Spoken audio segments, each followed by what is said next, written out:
Good morning. You've tuned into the International Connection here on CKLN. We are in week 9 of a radio series about mind control in Canada and U.S. And today we're going to be hearing a lecture by some of the original writers about this topic. We're going to hear from Walter Bowart, who wrote Operation Mind Control back in 1978. Dr. Alan Scheflin, who wrote The Mind Manipulators also in 78, based on the files that were released in the 77 Kennedy hearings in the U.S. We're also going to hear from Randy Noblitt, who has written about cult ritual abuse. This lecture was recorded at a conference on cult abuse, trauma, and dissociation. You're listening to 88.1. Before we get started here, I had a couple of remarks I just would like to make. Everybody is here for their own purposes. Either you are survivors, or you know survivors, or you treat survivors, or all of the above. And we hope that you'll gain something from your interacting both with our presenters and with one another. We believe that there is a diversity of opinion as to what is going on, what's happening. We should all be concerned that whatever is happening, it's producing people who are being damaged.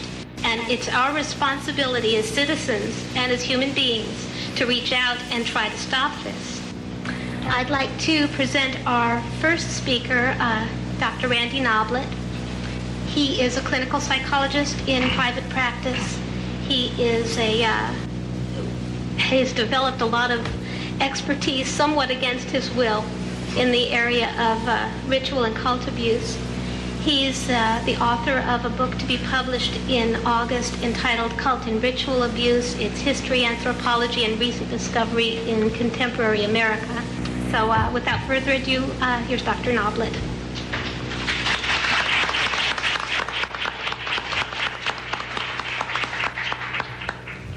Actually, I'm not going to be a speaker right now. I'm just going to make a few comments and introduce the panel that we have today, which I'm in awe of the opportunity to stand up here with these gentlemen. I'm very happy that we've been able to attract such a profoundly skilled, well-known, courageous group of people to come here and talk. And first of all, we have a gentleman that many of you, probably almost everyone here knows or has heard of. Some of you may have been fortunate enough to see or read his book, Operation Mind Control. I'd be interested in hearing more from Walter Bowart why I can't go to the store and buy a copy of it, and maybe he'll tell us all more about that. But he has an organization called the Freedom of Thought Foundation. And today, Walter Bowart, who is one of the eminent international experts on mind control, will speak to us a little bit on the subject of mind control. So I introduce to you Walter Bowart.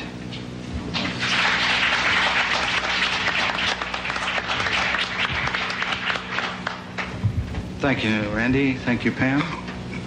I haven't seen Alan Scheflin in, 25 years. When we went over all those CIA documents in, 1977? 76, 77. And I was looking at people registering, and I was thinking, is that Alan? Is that Alan? You know how you do when you're trying to meet somebody at the airport and you haven't seen him for a year? But then immediately, as soon as I saw him, I recognized him again. I'm a journalist, and in 1978, I published a book. It was published in 5 languages called Operation Mind Control, and I was paid full royalties for millions of copies. It was a bestseller. I went on a national tour in the United States. I did 98 radio and television interviews in 33 cities in 30 days. When I went through O'Hare Airport in Chicago, going out for 2 weeks, I saw racks and racks full of the book, and I came back 2 weeks later and there were none. But nobody seems to have that book. The book is now fetching $250 in the used bookstores, if you can find it, if it's in mint condition. If it's in tattered and torn dog-eared condition, that little $3 paperback is worth $20 today. I have since updated it, and I put out a thing that's 2 volumes, actually twice the size, and revised all my errors because I didn't know what multiple personality was in those days, really. I didn't diagnose anything. I just reported what had happened. And today, doctors and psychiatrists, psychologists, and therapists are using the book and saying that's a multiple personality, Candy Jones and all the others that I mentioned. Since then, by that time in 1978, before the book came out, I'd interviewed 300 survivors, and now I've interviewed thousands, and I've lost count. I've seen several patterns emerge, and one of them is the satanic or cult ritual abuse pattern, and the other one's the alien abduction experience. And I'm talking later in the week on that subject, and I have some very interesting charts and graphs that were developed by a psychologist who wishes to remain anonymous. And she and I have added the mind control to the comparison of descriptions and reports from people that report alien abduction experiences, ritual abuse, and the government mind control side of things. And it's very interesting for the similarities. There are so many similarities, it looks like one and the same thing, but it's worth discussing the differences, and that's what I'll be coming up. I want to call, I founded the Freedom of Thought Foundation because I'm trying to network people who I've known for now almost 30 years, and who are duplicating their efforts, a lot of them. Everybody's got a little group, and everybody's going in their own direction, and hasn't been much communication nationally and internationally.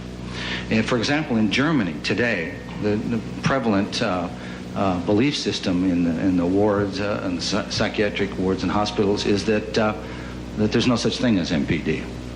And probably that's the way they'd like to keep it.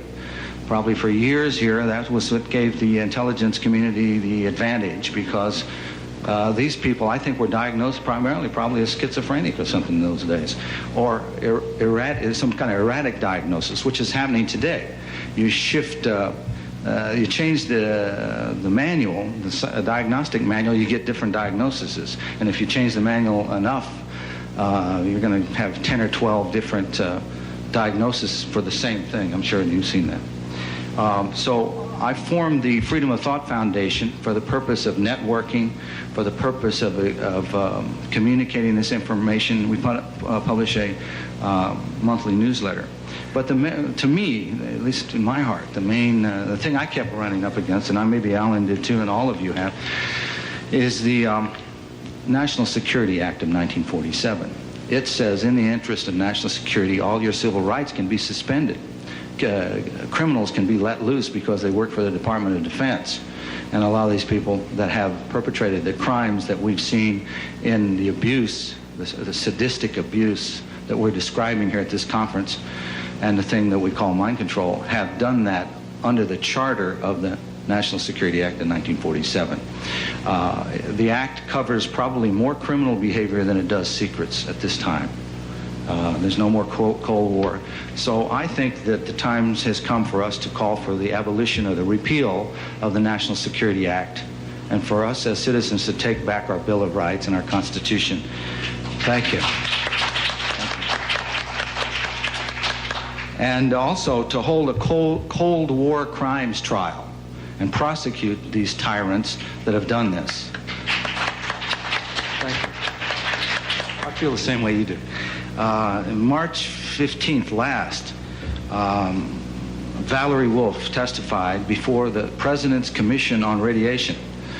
And through, I think, Randy and Mark, I was fortunate enough to talk to her before, almost during, and after the testimony. She took 2 survivors with her. One was amazing abilities that you very often find with reintegrated multiple personalities, or multiple personalities that aren't reintegrated for that matter. Incredible eidetic memory. And she had dates and codes and times and names of the doctors, and they named 6 doctors, among them Martin Tiorn of the University of Pennsylvania, somebody I've been trying to interview for 30 years. And he's always run. I almost got him on the golf course one time, but he's always run from me. Also, Dr. Sidney Gottlieb, the CIA doctor, and Colonel L. Wilson Green, the U.S. Army Defense Intelligence Chemical Warfare Division. Defense Intelligence Agency. These men and 3 others who I didn't recognize their names were among the doctors and professionals that were named in this. I told a local doctor, a psychiatrist here one time talking on the phone, I said, you know, you psychiatrists created this mess, and it's going to be up to you to clean it up. And he agreed with me. And I said, well, then I'll give him a year or 2 and hold him to it. And if he doesn't get busy and do something about it, I'm going to add his name to the list. Because if you're not part of the solution, you're part of the problem, as far as I'm concerned. You all know about the experimentation that was done on everyone. We are a nation of guinea pigs since 1940.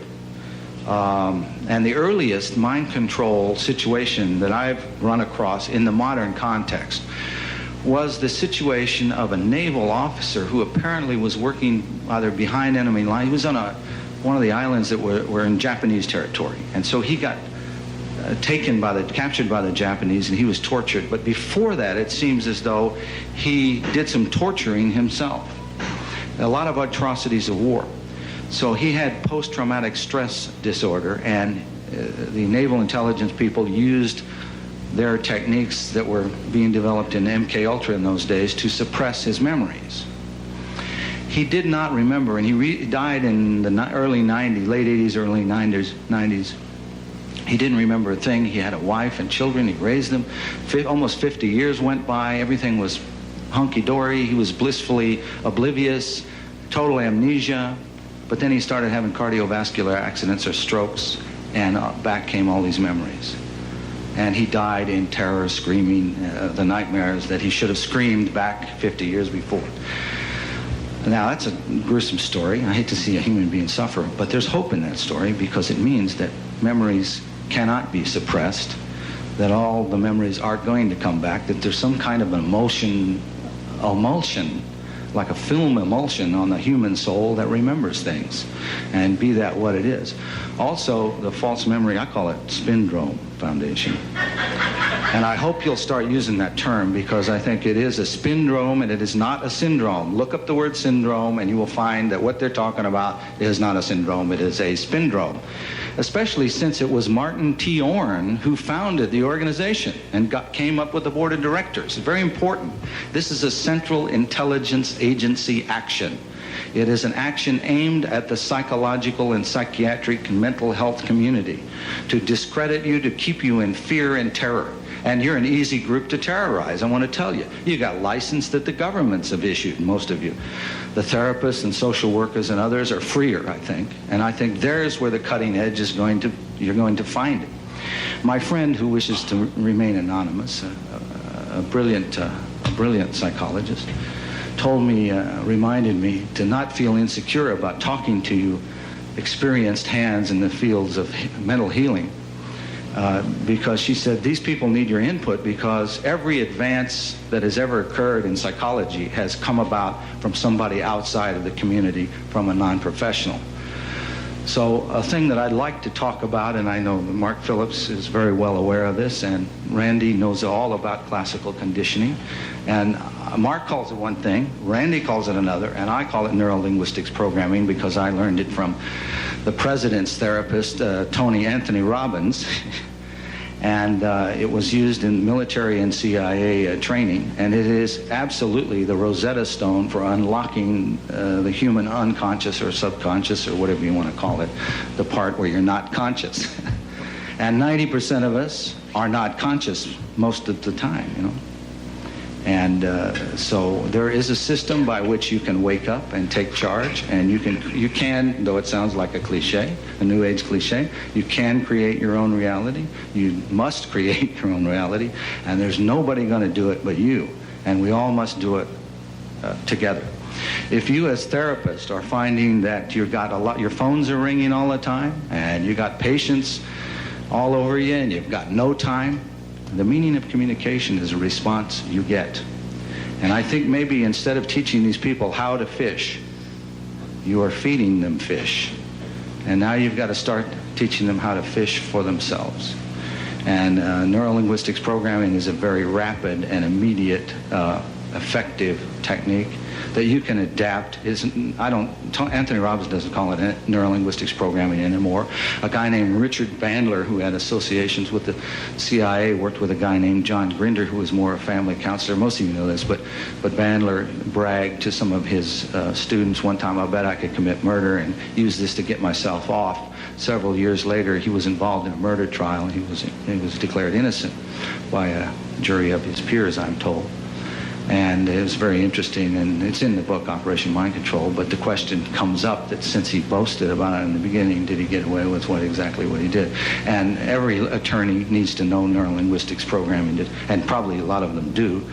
Robbins uses the guy with the cowboy hat from Wyoming, what's his name? Jerry Spence. Jerry Spence is an example, and modeled Jerry Spence. Modeling is, I'm sure you all know about modeling. Some of you know NLP too as well, and call it what you will. It's Ericksonian technique. And I first learned some of it by my encounters with Milton Erickson. When I was writing Operation Mind Control, Dr. Erickson was found in the files, and he had, the way it appeared, he had used hypnosis to get a Japanese colonel to confess all the secrets of state. He said, no, he didn't do that. And Margaret Mead told him that the Code of Bushido said if you touch these guys on the top of the head, they had to commit suicide. So I talked to this guy. There was a Marine with a rifle on him. He couldn't get anywhere. He was locked in a room. He could see the rifleman aiming at him through the windows. If he'd done anything, he would have been a dead man. And I said to the guy, okay, you're dead now. Tell me the secrets. And the guy spilled the beans. So that was what I learned from Erickson, that the context, the manipulation of the context is what we're talking about with all of these things. What we see as sort of ritual abuse, mind control, or the alien abduction things, these are state-dependent things. These are dependent upon a state that's evoked and then anchored. And by collapsing the anchors, you can loosen the state, jar it loose, and deprogram people. We can go through the entire history. In 43, there was LSD discovered by Hoffman. In 47, the Army conducted all kinds of hypnosis experiments. In 50, Richard Helms accompanied, he's the DCI of CIA, he accompanied 2 doctors to the U.S. Embassy Annex in Japan, where 4 Japanese were interrogated under these new fledgling MK-Ultra techniques. That same year, the director of 1950, the director of research addiction at the Research Center in Lexington, Kentucky, kept 7 men on LSD for 77 straight days, and then addicts were paid off in heroin if they took part in the drug experiments. In 51, McGill's University, Donald Hebb, and so on, and so on, and so on. And it hasn't stopped yet. In 19, what is it here? I have the date. Just a year or so ago, was 94, I think. Yes, October 1994, the U.S. became a state party to the Convention Against Torture and Other Cruel, Inhuman, or Degrading Treatment or Punishment. The Senate had ratified it 4 years before it was signed, and I think the delay was because they wanted to finish up on some of you, finish up their tortures. Now it's illegal by international treaty. Whether or not we can enforce that remains to be seen. In order to enforce that, we have to abolish, repeal, just like our mom and dad repealed the Volstead Act. It said now we can drink a beer legally. We have to repeal the National Security Act. Alan Scheflin also is a great honor to be on a dais with and to introduce. Many of you probably have heard about his work. He's the author of, again, one of the very early books on mind control, The Mind of Manipulators, which came out in '78. He's also the author of a more recent book, Trance on Trial, and he'll be speaking about the legal climate right now that influences all of us regarding the concerns about false memories, the other legal aspects that seem to be coming around to plague those of us who are working in this area. So without further ado, it is a great honor to introduce to you all Alan Scheflin.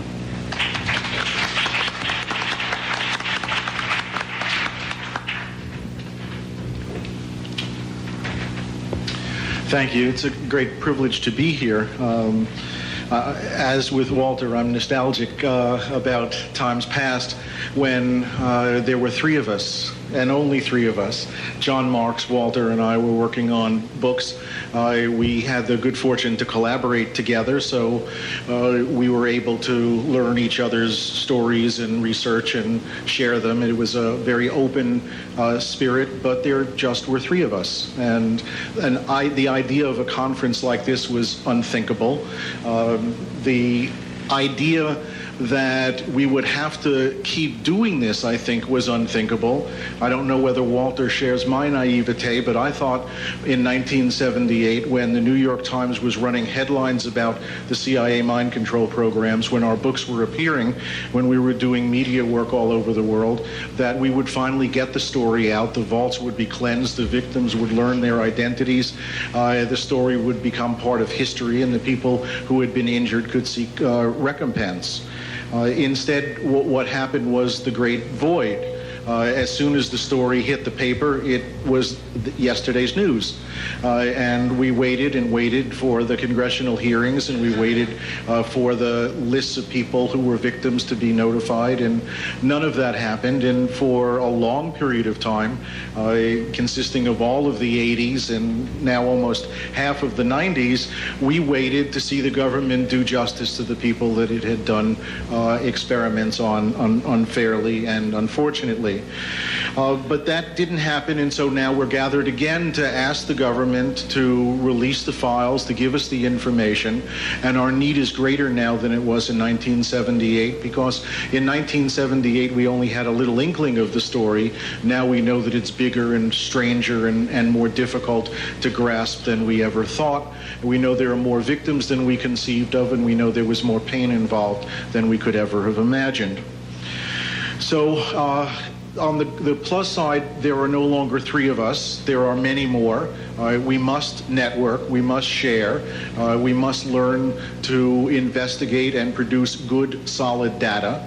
And for the first time, we have an enemy, which we did not have in 1977 and 76 and 75 when we began this research.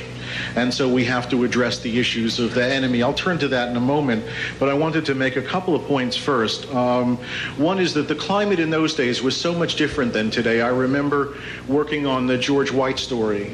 George White was a renegade CIA and Bureau of Narcotics agent who did some mind control experiments almost on a freelance basis. He would try the drugs first and then give them to his friends.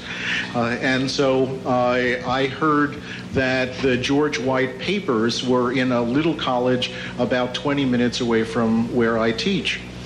And I called up the college and asked if I could come by and look at the documents, and they said sure, and I made an appointment for the following Tuesday.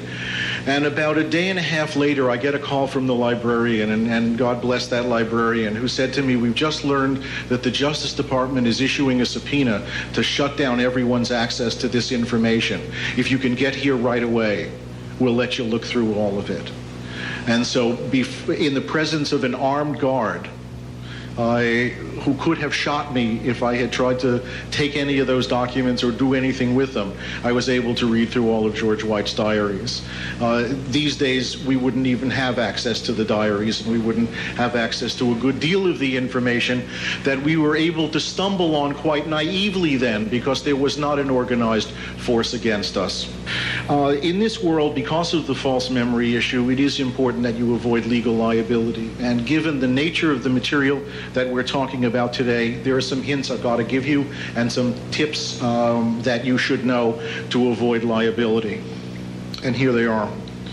In the first instance, it is almost impossible for therapists to be sued on third-party liability theories if the therapist does nothing other than work within the therapy session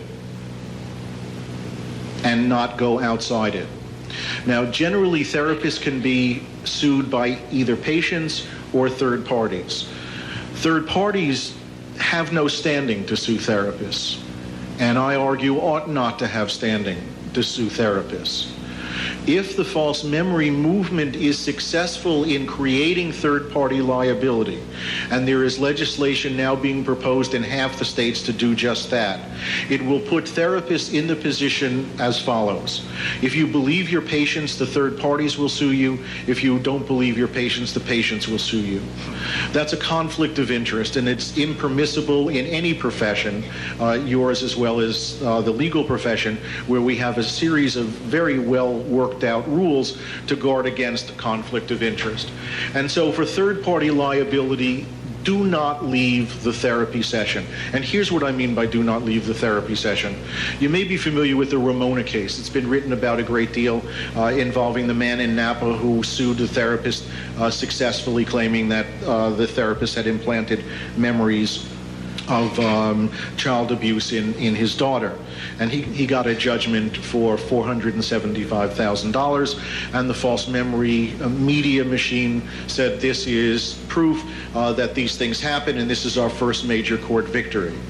Well, here's what happened in that case. The therapist patient went in with an eating disorder complaint and came out with recollections of child abuse. The jury was given only one question in reference to the negligence of the therapist. And that question was, did they negligently implant memories? The jury felt that the therapists were negligent, but not that they had implanted memories. And so the jury did the only thing it could to reach a verdict it thought was just, because the judge had given improper instructions to them. The jury said, well, we'll find that the therapist negligent, we'll just ignore the fact that the grounds that the verdict says are the implantation of memories. The therapists acted improperly in their therapy. They stressed the childhood sexual abuse issue as opposed to the eating disorder issue. They were not familiar with the literature. The initial therapist brought in a psychiatrist who used sodium amytal interviews improperly to anchor the memories, and then claimed that the sodium amytal works as a truth serum, and therefore the memories must be true. All of that would still not have created liability. But the therapist went one step further. They asked the father to come to the hospital and see the daughter as part of the therapy. The father flew down to the hospital, and the daughter was coming out of the sodium amytal interview, accused her father. The therapist, in a hallway filled with people, said to the father, you better confess, you know you did it. It'll make everybody better if you confess. By having stepped out of the therapy session that way, they triggered a bizarre case in California known as the Molian case. This case is so bizarre that the Supreme Court has tried to overrule it twice, but doesn't understand the case well enough to know how to overrule it. And they said, we would overrule it, but we don't know what we'd be overruling. The Molian case involves a simple fact pattern. Wife goes to a doctor. Doctor says you have syphilis, go tell your husband and make sure he gets treatment. She goes back and tells him and sues him for divorce, because if she had syphilis, she must have gotten it from him. The family falls apart. It turns out the doctor's diagnosis was incorrect, and the husband now sues the doctor. The husband, of course, had never been a patient of the doctor. The Molian case held that the doctor, by telling the wife to tell her husband, created a direct duty owed to the husband, and thereby, in a sense, made the husband a patient. And it's on the basis of that case that third-party liability rests in the Ramona case. Now, the Ramona case is touted as a big false memory victory. It cost the father $1.5 million to bring the case to trial, to get a verdict of $475,000 back. That may have been a moral victory. It certainly was not an economic victory. And on the moral victory side, an interesting thing happened right after the verdict. The father went on television and said, I have been vindicated. Everything I said about those therapists and implanting memories was true. The jury went on television and said, no, it's not that way. We didn't believe the father. We knew he was a salesman. He worked for Mondavi. He had one of those unpleasant jobs somebody has to do. Worked in a winery and made $400,000 a year doing that. The father claimed that this was a victory for him. The jury said, we didn't believe him. We don't know whether the therapist implanted memories or not. We didn't address that issue, and we certainly don't believe him when he said he didn't do the acts. We just found that the therapist had acted improperly and that the father had suffered as a result. If the therapist had not gone out of that therapy session, there would have been no liability. So to protect yourself from third-party liability claims, make sure you have identified who the patient is. If you want to bring a third person into the therapy session, you can do so, but use an informed consent form. And the informed consent form should say that you are coming in to assist in the therapy of the patient, name the patient. You are not the patient, and by your appearance here, the doctor is undertaking no duty and no responsibility to you. If the person will not come in under those circumstances, do not bring them in. That will protect you from third-party liability. In terms of liability to patients, the problem is difficult because a lot of the stories you're hearing are unbelievable. Not unbelievable in the sense that they're physically impossible, but unbelievable in the sense that people do not want to know that these things happen, and they are willing to believe that these things do not happen. The false memory people, in what I call the false logic of false memory, commit an error of science when they lump together multiple personality disorder, satanic cults, mind control programming, green programming, etc., etc. It is important that all of those things be separated out. The DSM-4, as some of its predecessors, entitles therapists to diagnose a condition of multiple personality disorder, or now dissociative identity disorder. You have the right to do that. It is a recognized psychiatric phenomenon. And though the false memory people may not like it, it empowers therapists to diagnose people as having that condition. And so if you do so, the fact that you have used that diagnosis is not sufficient to make you legally liable.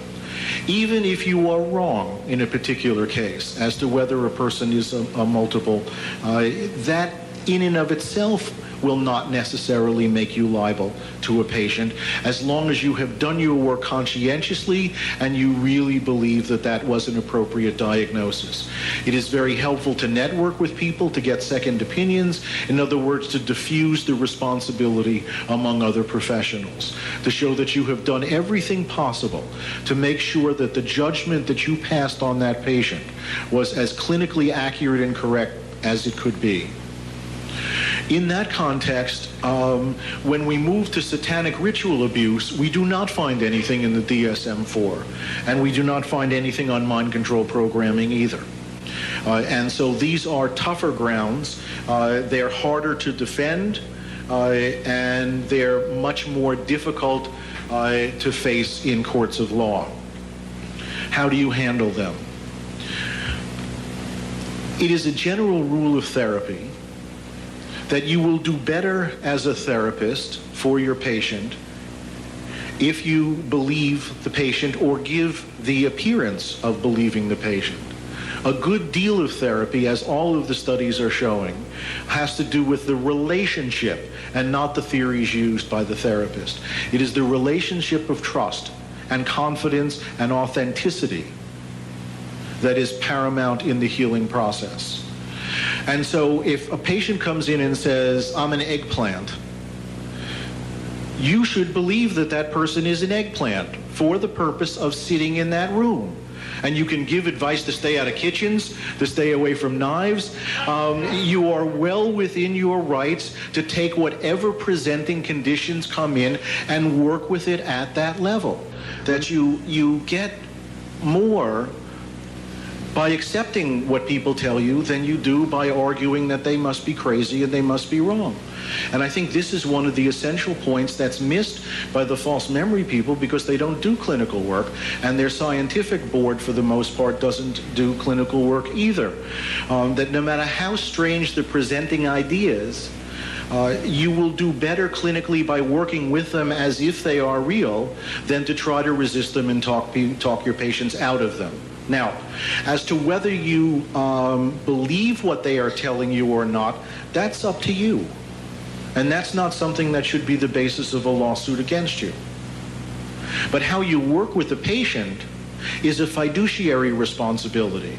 It requires you to act in the patient's best interests, which means to give the patient that sense of sincere belief even if you don't have it.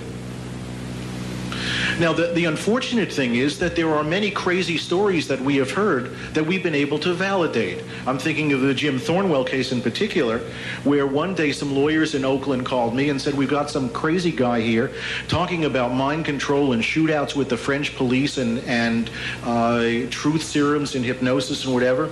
We don't have any idea what he's talking about. Why don't you come over and see if you can make any sense out of it? So I went over there and I spent a few hours with him, and he told me this incredible story about being in Orléans, France, and having working in a NATO facility. There were some secret documents that were missing, and suspicion focused on him. They asked if they could hypnotize him. He said yes. Could they use a polygraph? Yes. Could they use a truth serum? Yes. None of that showed him to be guilty, but the officer still decided he must have been the one to have taken those documents. And so they staged a shootout with the French police. They're driving along, and a French police car pulls up, squeals to a halt. The doors open. The officers come out, start firing at the car in which Jim Thornwell is riding, and that car squeals away to get out of the gunfire. Then that did not faze Thornwell. They could not get him to confess because he said, I'm innocent. They then told his fellow barracks members that he was having sexual relations with their wives, and so when they released him back to the barracks, he wound up getting in a lot of fistfights. So they kindly agreed to put him under protective custody for his own good, took him to a mill and gave him LSD. Of course, he didn't know what LSD was at the time. Almost nobody knew what it was at the time.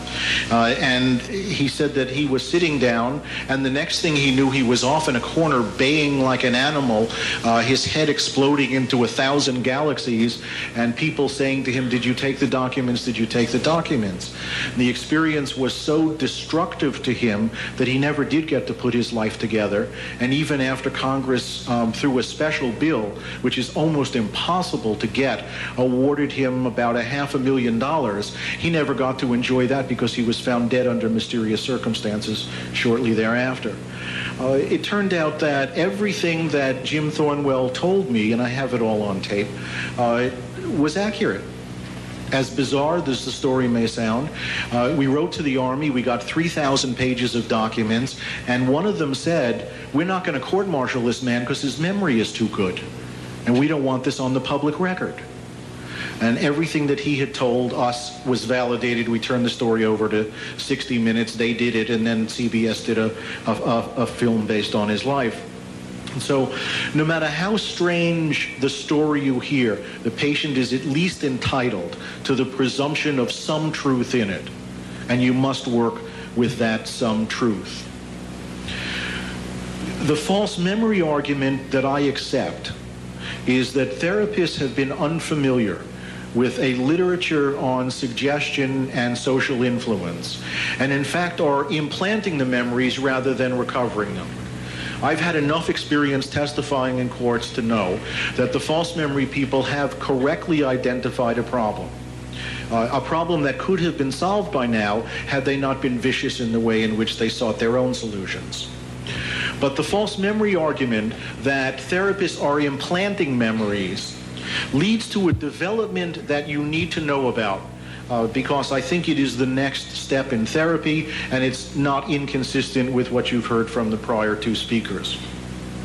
There has never been a reason in your training why you should have to read police interrogation manuals, the brainwashing literature, the literature on suggestion, the literature on persuasion and social influence, but that time has now come. You are in essence being accused by the false memory people of not being familiar with the basic currency in which your profession traffics, and that is manipulating people. Interestingly enough, I accept the argument of the false memory people, but I reject their conclusion. The false memory people argue that therapy is in fact persuasion or manipulation, and that's what's wrong with it. I argue that's what's right with it. And that what we have to do is to recognize that, yes, there is in the therapy setting a relationship that is disproportionate in terms of power, in which one person is stronger and more knowledgeable, and another person is more dependent. And the job in that relationship is for the person who is more powerful to change by consent the person who is more dependent. The patient comes to you and doesn't say, I like the way I am, let's just sit around and talk. The patient comes and says, change me, and the false memory people now want to sue you for doing it. I think they've missed the point. I think, yes, it is true that you have not been aware of the suggestion literature and the social influence literature and the police interrogation literature, and that you will have to know that literature now because there's a new standard of care for practicing therapy emerging. And in the ultimate conclusion of what the false memory people are saying is to up the ante on the kind of training therapists will have to have. But that's simply going to put on the table the one question that therapy has been avoiding all of this century, and that is the ethics of manipulating people. And with the recognition that you are in a social influence relationship when you are with a patient, then your job is to do it well and to use the techniques that are available to you, not to hurt the patient and not to mind control the patient, but to allow the patient to change, usually outside of the conscious awareness of the patient, in a way that that change can be therapeutic. And to do that, you must know the social influence literature. And so for some people on the false memory board, they point a finger at you and they say, you see, you're a mini cult. The relationship between a therapist and a patient is like the relationship between a cult leader and a follower. And then they say, well, actually, you know, you're like a police officer doing an interrogation, because the same principles apply in both settings, both social influence settings. And so they see you as mini cults and mini police interrogation stations and accuse you of using techniques of social influence.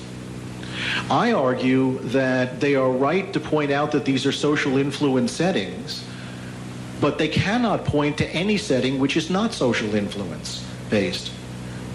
Anytime two people interact with one another, the laws of social influence apply. And your job is not to get rid of the social influence aspect of doing therapy, but rather to do it better and make sure you do it in ways that are consistent with your fiduciary responsibility to the patient. And in the long run, when the false memory people go away, what will happen is that you will have learned the laws of suggestion, the laws of police interrogation, all the things that we'll be talking about during the next couple of days, and that eventually it will be part of the basic training in therapy schools for people to be familiar with this literature. And in that sense, and I think an odd thing has happened. In the 1970s, when we were working on our books, Mind Control was this demon, and the government had played with it, and we're trying to wrest those files from the government control. Really what we're trying to do is to tame mind control and find ways for it to work for everybody's betterment. And if we can accomplish that, then we'll be twice blessed. We would have solved the problem we started in the 70s, and we would have eliminated the unfair condemnation of the false memory movement. Thank you.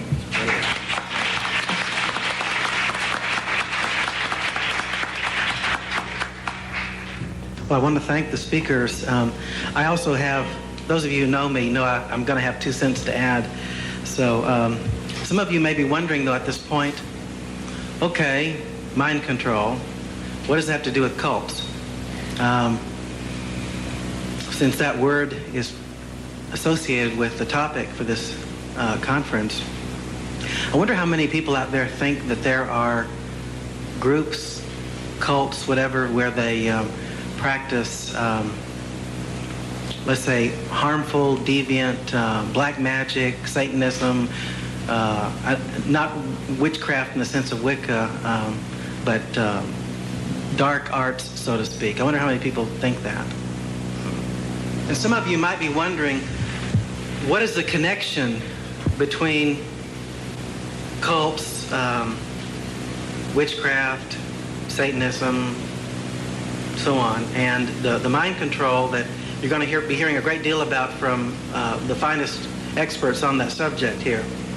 And that's an important point. And I'm hoping that if we accomplish one thing in this conference, it is that we get a clear sense about what is the connection, because there is a connection. First of all, when we think about what people are calling satanic cults, many of you are aware that the false memory syndrome folks are arguing this is entirely a fantasy concept. You know, it has no basis in reality, that people stay up too late and watch late night TV, and they go see a therapist who's fanatical. And I had such a patient. Actually, I've seen about 200. This is a garment.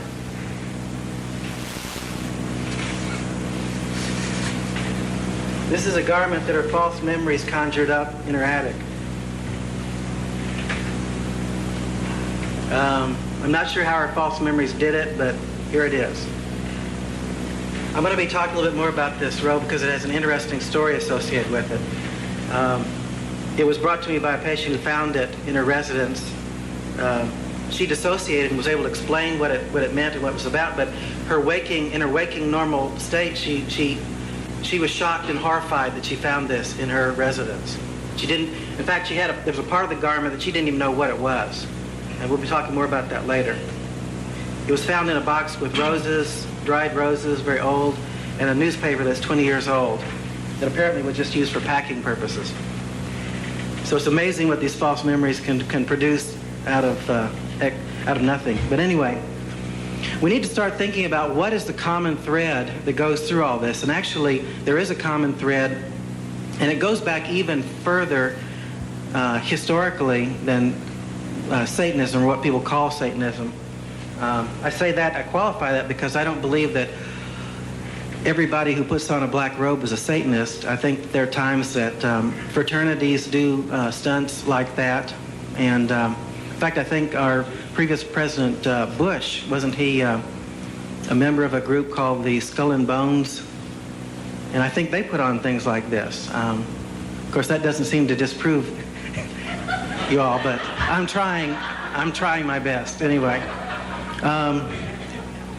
maybe I should have taken a different kind of logic there. But actually, this is an old story. And it's a story of trauma. It's a story of slavery. It's a story of the complete annihilation of other human beings when you can get away with it. It's a very, very sad story, and has a long history. We can hear about that story and read about it in old documents, such as the Bible. The Bible talks about children passing through the fire. It talks about horrible things happening. And of course, many people may have just thought, well, that's kind of an interesting story, you know. What does it mean? What does it mean that Aztecs and that other Mesoamericans would flay people on an altar and consume their heart? What's that all about? Well, my argument is there's a thread that goes all through this. And if we want to go back in time, we can go all the way back to the worship of nature, shamanism, and so on. Trauma has always been viewed throughout history as a way of creating altered states of consciousness.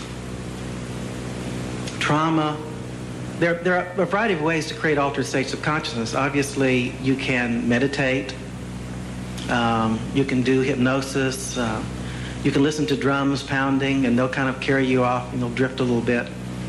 But nothing really exciting happens. Nothing very impressive happens. It's my belief that many, many years ago, people learned that if you traumatize a person in a certain way, you can create the God that you worship. And so for that reason, many early religions, many very old religions included trauma in their worship. In fact, there's a book out, some of you may have seen it, it's called God is a Trauma. And it's particularly about some of the Gnostic traumatic practices that went back into ancient times. But we can carry this back even further than, say, the ancient times, ancient medieval times, back to, again, shamanism. Now, it's hard really to understand shamanism in detail now, the ancient version, because, again, many of these practices are pre-literate. We have no way to know exactly what people did. We just see these examples, for example, in the Mayan temples, and we know that these buildings were probably used for these purposes. But it's a little easier to understand it if we look into the shamanistic practices of modern times. For example, I wonder how many people here are familiar with the sun-gazing dance, or the sun dance, as it's called. Some of you are, okay. Well, this is still practiced in North America. Some of you may have seen the movie that came out some, I guess, 20 years ago, A Man Called Horse. And in the movie, I thought it was totally fictional, because I didn't think you could ever get anybody who would agree to be lifted up with hooks stuck in their pectoral muscles. I didn't figure a big line would establish with people waiting to do that. And I assumed it was totally fictional, but as it turns out, I was doing some reading on shamanism, and I read a modern day account, and I saw photographs of them doing the sun dance now, the sun gazing dance. And again, the idea is very simple. And I'll be talking about this more when I get into more programming in particular. To me, this is where programming begins, where people perhaps learned accidentally that the use of trauma and other kinds of ritual acts can produce dissociated states, can produce dissociated identities. That is, you can produce the deity. And many villages may have wanted to have their deity there, and it may have been a great honor for some child to go through these horrible procedures so that the village could have their deity right there with them. Well, through time, these practices passed through some changes, but not a whole lot. Many of you are probably aware of the mystery cults that existed around the Mediterranean during the ancient and up until the medieval times. Many of these involved traumatic rituals as well. And so now we have many people making allegations that some of the modern day remnants of these mystery cults, that is the fraternal organizations of modern times, engage in this kind of behavior as well. There are also many other pre-industrial cults. There's an excellent book by Oki, an African juju high priest, who writes about the traumatic ordeals that were used in his West African community on people, and he describes the dissociation that also occurs there. So these things are happening now. Now, some of you may wonder, though, okay, this makes sense, it's logical, and somewhere in there Satanism is a part, too. We hear so much about Satanism. Certainly, there must be some, I mean, where there's smoke, there's got to be something to that. So where's the connection with the U.S. government and other governments and CIA and military intelligence? I mean, doesn't this really sound awfully far-fetched? Well, we can go back to the Hellfire Clubs of England and Ireland in the 1700s, and we see a very clear connection there between governments, powerful members of governments, and bizarre, occult, or satanic, whatever you want to call it, dark kinds of activities. As many of you probably know, Ben Franklin was a visitor of the Hellfire Club in London, or outside of London, and additionally, the organization that was established in the outskirts of London was actually created by Sir Francis Dashwood, who shortly thereafter became the Chancellor of the Exchequer of Great Britain. In other words, he would be the equivalent of the Secretary of the Treasury. We're talking about top-level government. He was a personal friend to George III. I mean, very high-level government-type individual. And this was an individual who was carrying on in his residence bizarre practices that included blasphemous religious acts, bizarre sexual acts, and so on. Well, this is where we see a rather obvious beginning connection between governments and bizarre occult and other kinds of procedures like that. Aleister Crowley is another individual where we see a very clear connection between occultism, possibly Satanism, and governments. Crowley, of course, was involved with the British intelligence, as many of you know. And from then, we have this marriage made in hell, so to speak. In any case, there is a clear connection between the use of trauma in a ritualized manner and the development of dissociated individuals, the individuals that are coming forth that we're seeing nowadays clinically. And hopefully, I'm hoping that in this particular conference, we'll be able to show that connection, how it is, how it works, and hopefully give an opportunity for, we have many survivors who will be here telling their stories. We also will have some mothers who are protective mothers who are doing their best to try to protect children in extremely abusive environments. And they're finding out that the government, who is supposed to protect them, is doing just the opposite. We'll have time to talk about that as well. This is one of the great tragedies, is that something horrible is going on, but the people that we all should be able to trust to help us don't seem to be doing their job. And that is why it is my belief that we must have a citizens movement to correct this terrible wrong. Now, you may wonder, what good can people do, just individual people? Those of you who may be familiar with the history of the mafia may know that the, maybe I should ask, do any of you believe the mafia exists? One person over there, okay. Did you know that there was a group that came out that said the mafia did not exist? And in fact, they persuaded the governor of New York at that time to become a member. They affected the production of The Godfather, so they took the word mafia out. And in fact, I have to admit that for a long time I didn't know if there was such a thing as a mafia, and I didn't use that word out of respect to Italian Americans.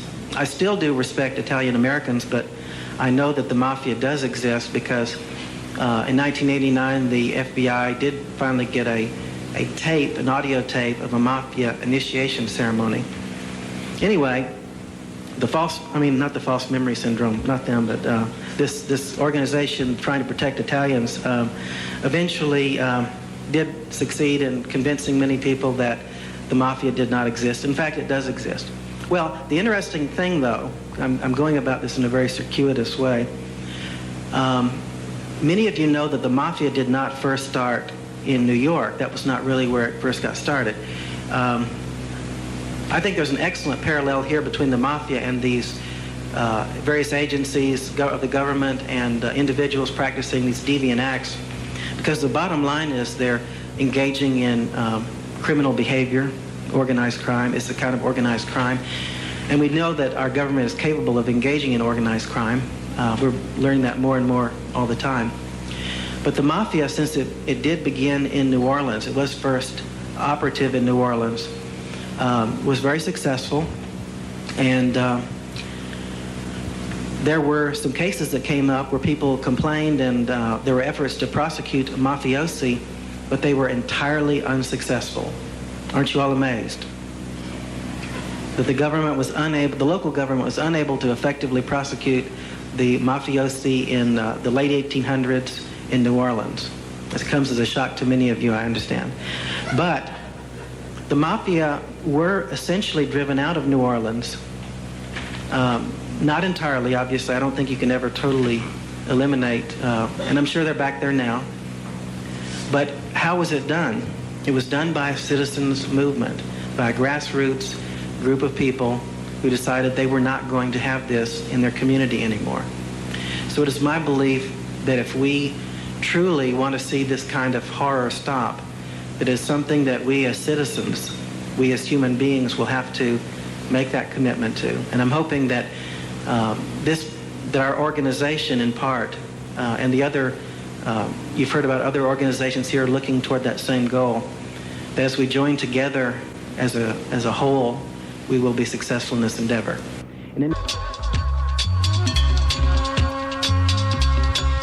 We've been listening to a lecture by Randy Noblitt, Walter Bowart, and Dr. Alan Scheflin. And you've been listening to the International Connection here on CKLN 88.1. Stay tuned next week, and we're going to feature the next 2 weeks a lecture about the history of mind control, what we know and what we don't, by Dr. Alan Scheflin.